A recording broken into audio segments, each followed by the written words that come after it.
Hey YouTube! So, as promised, I am back. I'm so late, I know, forgive me.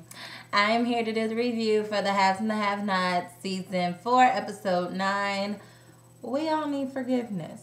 So, this episode, of course, that was the title of it. We all need forgiveness. But really, it should have been titled, Let's Get It On. Because everybody was hot and bothered in tonight's episode. So, let's get to it. Okay, so it starts off where it left off, where Jeffrey and Justin and Wyatt are wrestling back and forth, and then the gun falls on the floor. Jeffrey gets it. He's holding it up at Justin, and then another police officer, the backup, walks in, and he's like, "Don't you move! Don't you move!" So Jeffrey is looking shook, like, what should I do? Justin is looking nervous too because he didn't expect for it to go this far, for backup to show up. And he knows this looks bad. So next thing you know, it's boom. Jeffrey falls out on the floor. And I'm thinking, you did not just shoot this man, did you? And I'm assuming maybe it was a taser. Maybe it was something, because I think Jeffrey actually was hit because he fell to the ground. But of course, he's not like bleeding or anything. There's no like serious injuries. So then all of a sudden, what's his name? Justin turns around to the police officer and was like, "What the heck are you doing? What are you doing?" And he runs to Jeffrey's aid, and then he's like, the police officer is like, "I thought he was attacking you." Now, of course, Jeffrey was holding a gun. He didn't put the gun down, but Jeffrey was scared for his life, because what would have happened if he did put the gun down? So all of a sudden, Justin's like, "Get out of here, rookie. Go back to the station and take them down to the station." I'm like, Justin, you do know this is your fault for being a jealous boyfriend, whatever you are. Okay, so next thing you know, Jeffrey says, "Get out. Get away from me, Justin. I'm done with this. I'm done with you. Just get out." And he's like, "Look, I'm so sorry. I didn't mean for it to go this far. I'm sorry. Did he hurt you? Da da da." And he's like, "Get out. I'm not having your nonsense right now. All of this happened because of you." Okay, so Justin was like, "I'm going to back off for a little while. I'm going to leave." Okay, so then Wyatt is still like in pain. And he's like, "Who is that? I mean, who is that guy? Is that your lover or something?" Because clearly it was obvious there was something going on between Jeffrey and Justin. So then Jeffrey's like, no, just don't worry about it. And Wyatt is like, "Man, you need to stay away from him." He's like really concerned about him. And then Jeffrey's like, "Look, I gotta go." He's like, "That guy is still standing outside." He's like, "He's not gonna do anything to me, whatever." He's like, "I don't think you should be around him." Yeah. He's like, "Okay, well, I gotta go." And Wyatt's like, "Where are you going? You can't go. You can't just leave me. Jeffrey, I need you. You cannot leave me. I thought you were coming here to help me, and now you're leaving." Jeffrey is like I said, I can't help you. Call the number. Call the dang number. That's the only way you're going to get help. I'm leaving. And I really commend Jeffrey in this moment, because he sees how bad of a situation Wyatt has gotten himself into, and yet and still he is sticking to it. I love you too much to basically be a crutch for you and allow you to really just kill yourself. You need real help. And in order for you to get that help, if I'm here, that's not going to happen. So he's like, "You need to call the number I gave you and you need to get some help." Okay. So then next thing you know, it shows a little scene of Candace at the motel. And of course, it was all in her plan. She sneaks out the room because she needs to get her life together, or she can't be standing there just waiting for the police to come and get her because her mom has snitched on her, or war, or whoever. Okay, so next thing you know, David walks Erica back to her hotel room. And she's like, "Good night." And he's like, "Good night." And she's like, "Yeah, what else were you expecting? Like, I'm not that type of girl." And he's like, "I won't judge you." And is it just me, or is David looking a little bit more attractive in these like last few episodes? Like, you know, David has always been older, and he's always been like head over heels for Veronica. But ever since he's had this little thing going on with Erica, it's like, dang, he's a little smooth. He got a little swag. But anyways, so next thing you know, he's like, "I won't judge you." He goes in for a kiss, and they get all into it. And she is like impressed by what he's packing. That's what I picked up from it. And so they go ahead and enter inside of her room. Okay, so next thing you know, it goes back to the lobby, and Oscar sees Candace in the lobby, and he's here. The mark is here right now. His name is Charles. Come on, you can do this, Candace. And she's like, get away from me. He's like, don't let him see you like this. Why are you dressed like this? She's like, get away from me. Move now. So, of course, she has a real short temper, real short fuse when it comes to Oscar/Brian, because he played her once before. So we all know that she's going to do this little deal with him, but she doesn't want to just cooperate easily with Oscar. Okay, so next thing you know, it goes right back to the room. Well, Candace walks up to Erica's room, but not knowing on the inside, Erica is in there with David, and they are like on the bed, and let's just imagine background music playing, Let's Get It On in the background. Okay, so next thing you know, Candace decides to call because she doesn't see anything like hung on the door, any clothes or wigs or anything. So Erica is like in the moment with David right now. And so Erica picks up her phone, and Candace is like, okay, I'm here at your room. And she's like, no.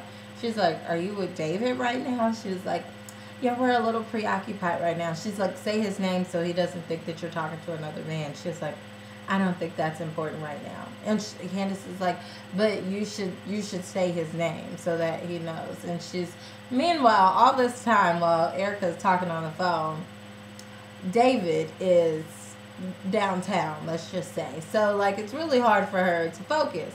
And so she's like, okay, I'll leave your dress out on my door. Okay, well, great.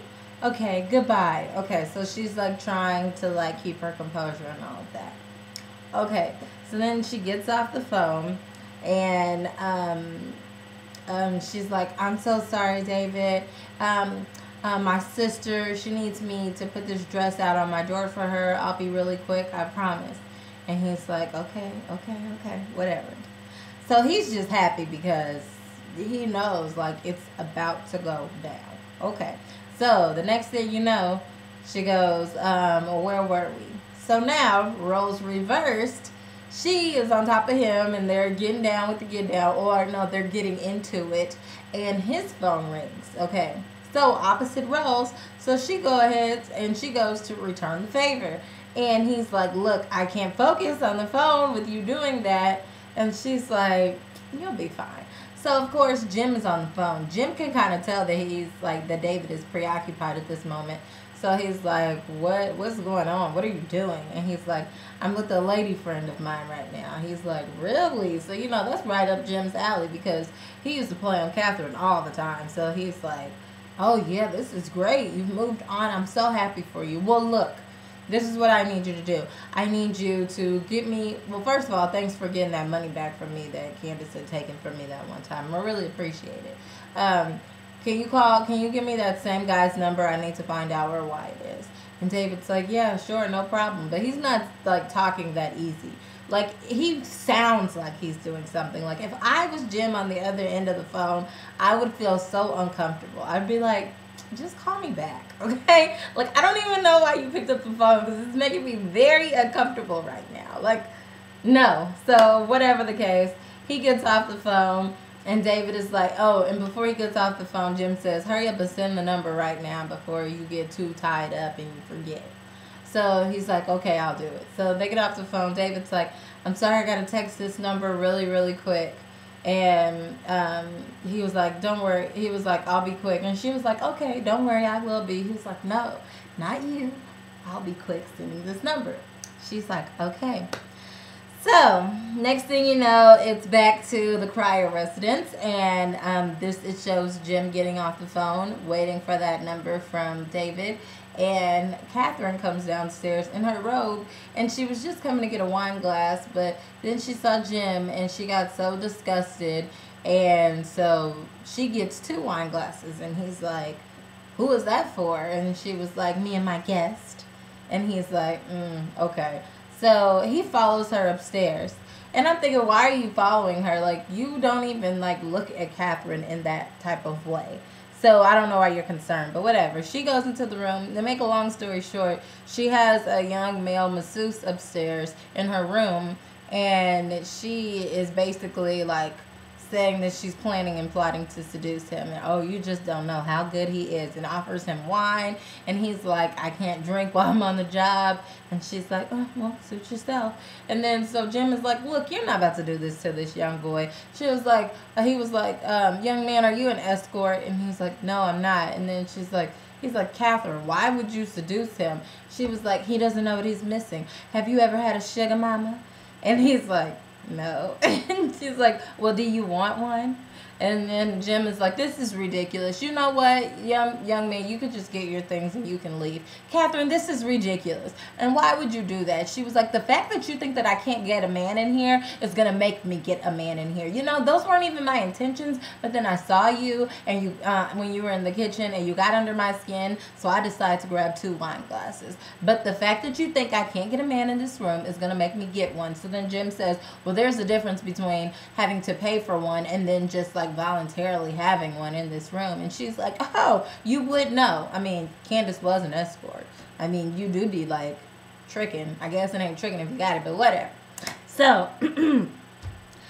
they're like so mad. She's like, look, I cannot wait till all this is over with. You are going to get out of this house. I am so sick and tired of you. I told you I'm up to here with you. So he's like, yeah. And then she's like, have you even tried to find Wyatt? And he's like, I am in the middle of finding him right now. I'm going to find him. He's going to stay safe. He's going to get I'm going to get his money back. And she's like, well, you better, because I cannot take losing another child. You better find him. So, of course, Catherine is like acting out at this point because she's just really scared to lose her son, and she just wants to blame everything on Jim. Okay, so next thing you know, Jim calls Brian, which aka Oscar. And he was like, I want you to find my son, Wyatt. He has this much millions of dollars, and I need you to find where he's living, and I need a way to get this money back from him. So he's like, Oscar is like, fine, okay. I charge 10% for all my recovery fees, plus whatever expenses it costs me that I have to incur during this whole process. So he's like, what? Like, are you kidding me? Like, that, do you realize how much money that is? Like, that's like $3 million or $1.3 million or something like that. He's like, Oscar's like, look, I'm good at what I do. You don't have to choose me. You can go through somebody else. I don't change my rates. So just call me when you have a chance, or if you change your mind. And Jim is like, no. Okay, I'm going to go with you. I understand that's your price, whatever it takes. So he's like, cool, I'll get back to you. So next thing you know, Candace goes to the bar. She has changed her clothes from what Erica has given her. She's having small talk with the bartender. She's basically trying to get a free drink because they know each other. And then he's like, look, my boss might be watching me. And she's like, oh, you don't run with the boys anymore? So he must be in, he must have used to have been. That makes sense. He must have used to have been. He was previously in the same business as hers, clearly. And he's like, no, I'm on the straight and narrow path now. And she's like, well, that guy in the corner, pointing to Charles, the presidential candidate, she's like, what is he having? And he's like, oh, you want him? Okay. And then she was like, yeah, I'll be right back. So then she goes over to Charles's table. He's looking down. He has a cap on. And she's like, so, what are you drinking? And he was like, I don't know, but whatever it is, I'll take another. And she's like, okay. And so then all of a sudden, she goes back to the bar. She's like, what is he having? And then he said, like, some type of dark alcohol. And he's like, okay, well, she's like, make that too. So she takes the alcohol, takes it back over to him. And then she says, okay, well, here's your drink. And he's like, thanks. I don't need anything else. Thanks. And then she takes a seat at the table, and he's like, I didn't need anything else. She's like, I'm not a waitress. He's like, oh, I'm so sorry. I never even looked up. And then she's like, yeah. He's like, I'm really sorry I missed you. And you can tell that he's kind of like, he's taken aback by her beauty. Like, he notices, like, oh, wow, she's beautiful. But as they're having conversation, he's like skeptical of her because he's like, "Are you a reporter? Why are you coming over here?" Then he's looking around to see if there's cameras around, and she's like, "There's no cameras around in this corner. I already checked." She's like, "Why are you checking?" She's like, "Just because I'm aware of my surroundings." And he's like, do you mind taking the battery out of your phone? She's like, "Are you serious?" He was like, "Look, in the position I'm going for, I won't even be able to have a smartphone. I'm just trying to protect myself." And so she's like, "I will give the bartender my purse. How about that?" So she gives her purse to the bartender. They're having small talk, and next thing you know, he alludes to her being like an escort or like a girl of the night. So she's like, "I'm offended. Like, that's really what you think of me?" Okay, whatever. And basically gets up and walks away from the table. And I'm thinking, Candace, look at the way you're dressed. And that really is your occupation. So maybe you shouldn't make it so obvious. But whatever the case, she goes to the counter. Oscar comes up to her like he's like a drunk that's trying to harass her. And he's like, "How'd it go? Why isn't it going well? Look, here's your room key." And then she's like, "Get away from me." And he's like, "I told you not to come down here dressed like that." Of course he was going to think you were that type of girl. I mean, but why would you dress like that? And then she's like, "Get away from me." And then now, and she's like causing a scene, and he's like, "Slap me, slap me." And then she slaps him, and he's like, I'm sorry. Okay, I thought you were a paying girl. I'm sorry. So then she like gets her stuff, walks away, goes to the elevator. Then coincidentally, Charles gets on the elevator, and it's the same elevator as her. So he's like, "I'm sorry about that earlier." And then she's like, "No, I just had a really long night." And he's like, "Oh, really?" And she was like, "I mean, well, the future president thinks that I'm an escort, so of course I've had a long night." And then he's like, "Yeah, I'm really sorry about that." And then so she's just like, "It's fine. I mean, it's been a long night, whatever." And then he's like, "What happened tonight?" She's like, "Don't worry about it." They're walking down the hall. She's like, "Are you not afraid to be walking by me?" And then she's like, "Oh, you're walking in front of me, so it looks like you're not with me." "Oh, okay, whatever." And then so she goes up to her room, and coincidentally, their rooms are adjoined. So they're like, "Huh, what a coincidence." So she goes inside of her room. He goes inside of his. She's searching around her room for something. Come to find out, she's looking for a camera because she knows if Oscar bought this room, well, he needs her to sleep with him so that it can be used against him in the campaign. So of course there's going to have to be video of it. So she finds the video camera, and then she throws it down the toilet. Immediately, Oscar starts calling like, "What the heck was that about? I need this as evidence." She's like, "Don't worry about it." And he's like, "Can you please just get him on camera? Please, please." She's like, "Yep, whatever." So then she hangs up in his face. Next thing you know, the phone rings again, and she's like, "What?" And then Charles is like, I'm so sorry about that." And she's like, "What? Who is this?" He's like, I'm sorry, this is Charles. I'm sorry about the man downstairs and how rude he was to you." And then he's like, "I just wanted to apologize." She's like, "Open the door." Okay, so then he opens up the door, and she basically explains to him how she's a law student. She really doesn't have money. This weekend was supposed to be about her and her boyfriend, but she caught him cheating on her with some girl on campus. So now she's wasted all her money, and she's just here. So yeah, so it's been a long night. So he's like, "Wow, well, do you want to come talk about it over here with me?" She's like, "I'm not good for your image." And he was like, "No, just come have a drink at my mini bar." And then so she's like, "Are you sure?" And then he's like, "Yeah, it's fine." Okay, so whatever. So next thing you know, it goes to Jeffrey. So Jeffrey drives home. Of course, Justin pulls up because he's following him to apologize. "Jeffrey, I'm so sorry. I don't know what's gotten into me. I care about you so much, blah, blah, blah."